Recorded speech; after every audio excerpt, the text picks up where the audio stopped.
धन्यवाद सभापती महोदय. सभापती महोदय, हा परिचारिका म्हणजे नर्सेसच्या संदर्भातला हा विषय आहे. यामध्ये जर नर्सेसचं पाहिलं तर डॉक्टर तपासून जातात. नर्सेस ह्या सतत आरोग्याच्या दृष्टीने पेशंटची काळजी घेत असतात.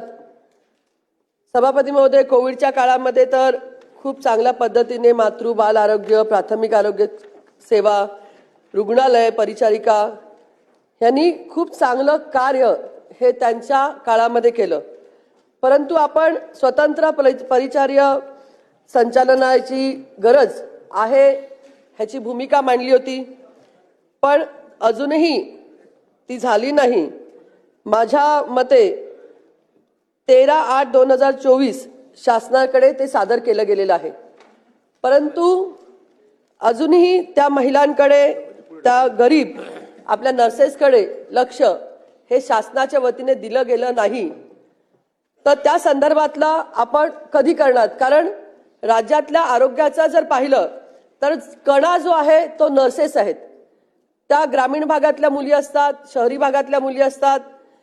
त्यांची खरं पाहिलं तर आरोग्याची फार पर्वा न करता त्या पेशंटची सेवा ह्या त्या माध्यमात करत आहेत. खरं पाहिलं तर त्यांचा आपण जर हे केलं तर नियुक्त्या आणि बदल्यांच्या संदर्भात सुद्धा अतिशय वाईट अनुभव ह्या नर्सेसच्या माध्यमातून झालेला आहे. काहीतरी धोरण ह्या संदर्भात करणं अतिशय गरजेचं आहे. कारण जर बदल्या असतील तर त्याच्या पाठीशी राहणारी लोक खूप असतात, पण त्या गरीब नर्सेसच्या संदर्भामध्ये जर पाहिलं तर त्यांचे प्रश्न सोडवण्यासाठी सुद्धा स्वतंत्र संचालनाची गरज आहे, परंतु ते आपल्याकडे होत नाही. ते का होत नाही, कशामुळे होत नाही आणि का आणि कसं होणार, हा माझा मंत्री महोदयांना प्रश्न आहे. त्याचप्रमाणे त्यांची गुणवत्ता जी आहे, त्यांचं लायझनिंग आहे, ह्या मान्यतेवर पण सुद्धा प्रभावीपणे देखरेख करणं अतिशय गरजेचं आहे. सभापती महोदय, भरतीच्या संदर्भामध्ये राज्यात मनुष्यबळाचं नियोजन करताना प्रशिक्षण व कौशल्यवल्ली आधुनिक उपचार पद्धती, सार्वजनिक आरोग्य आणि आपत्कालीन व्यवस्था ह्या संदर्भामध्ये सुद्धा लक्ष देणं गरजेचं आहे. नर्सिंग शिक्षणाचं जे नियम आहेत, जे निरीक्षण आहे, तिची सुद्धा गुणवत्ता तपासली गेली पाहिजे असं माझं म्हणणं आहे. त्याचप्रमाणे त्यांच्या सेवा अटी आणि त्या महिलांची सुरक्षता सुद्धा अतिशय गरजेची आहे. कारण त्या जिथे काम करतात तिथेच त्या राहत असतात, त्यामुळे त्यांची सुरक्षता सुद्धा माननीय सभापती महोदय महत्वाची आहे.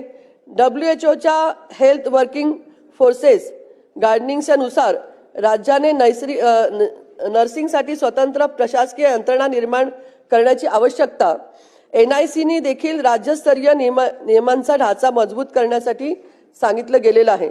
त्या संदर्भात सुद्धा आपण आपल्या माध्यमातून काय करणार आहात? जर आपण पाहिलं तर इतर राज्यांमध्ये जर केरळ असेल, कर्नाटक असेल, त्याचप्रमाणे तामिळनाडू असेल, त्यांच्याकडे नर्सिंगसाठी अतिशय चांगली सेवा ही उपलब्ध केली गेलेली आहे.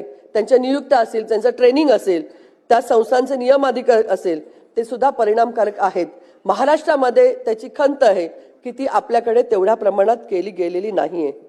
त्याचप्रमाणे केंद्रीकृत संचालनामुळे संसाधनाचा कार्यक्षम वापर सुद्धा केला जाऊ शकतो. नर्सिंग निर्णय, संशोधन आणि सेवा यांच्यातील एकात्मिताची सुद्धा आवश्यकता आहे. त्यामुळे ह्या सर्व गोष्टी आपण लक्षात घेऊन आपण व्यावसायिक कौशल्य वृद्धीच्या तज्ञ नर्स, शिक्षिका आणि समुदाय परिचारिका सुद्धा शासनाच्या वतीने तयार केल्या गेल्या पाहिजेत. राज्यामध्ये आरोग्याचा निर्देशांक पाहिला तर IMR, MMR, NCD केअर सुधारणेची सुद्धा अपेक्षा आपल्याकडे असण्याची जास्त आवश्यकता आहे. मागील भाषणामध्ये आपण समितीमध्ये अहवालाचा उल्लेख केला होता की संचालन स्थापनाबाबत प्रस्ताव शासनाच्या पातळीवर प्रलंबित आहे. त्याची स्थिती आता पुढे काय आहे, कशा पद्धतीने होणार आहे, हे सुद्धा इथे सांगण्यात यावं. पुढील पावले, मंजुरी, कर्मचारी संरचना, बजेट, अंमलबजावणीचं वेळापत्रक सुद्धा आपल्या माध्यमातून तयार होण्याची आवश्यकता आहे.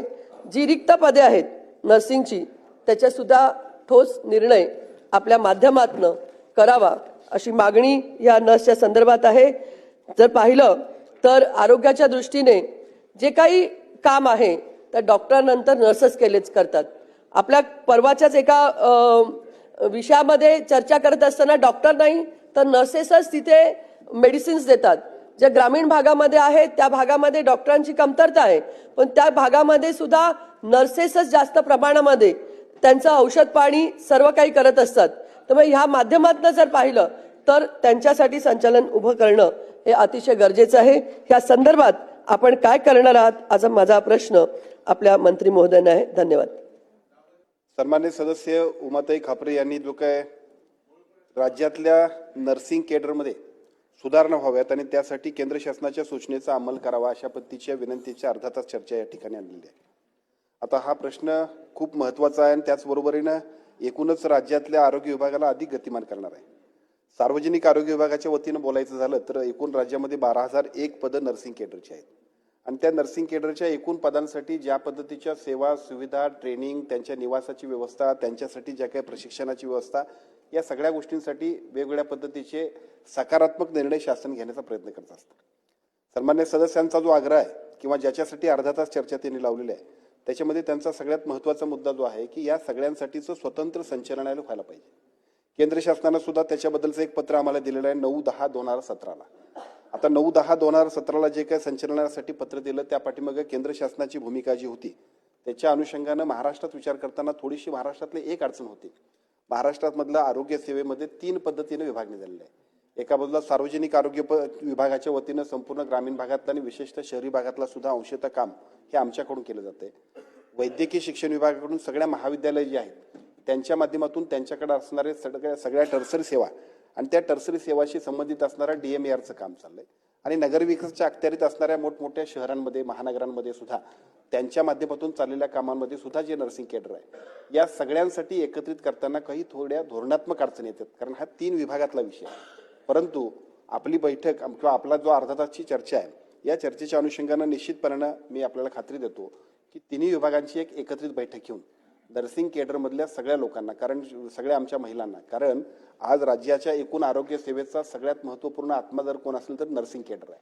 सगळ्यात सुरक्षितता विश्वासार्हता आणि सेवा देण्याची समर्पितता असणारे हे सगळे आमचं नर्सिंग केडर असल्यामुळं तिन्ही विभागाला एकत्रित घेऊन या तिन्ही विभागाच्या माध्यमातून संचालनालय जरी एकत्रित करता आलं नाही तरी सुद्धा या तिन्ही विभागांनी एक सूत्र पद्धतीनं ज्या नर्सिंग केडरला अपेक्षित असणाऱ्या सुधारणा सूचना असतील त्या सगळ्या करण्यासाठी आम्ही कटिबद्ध आहोत आणि त्याचा निर्णय पुढच्या या अधिवेशनानंतर निश्चितपणे आपण घेतो.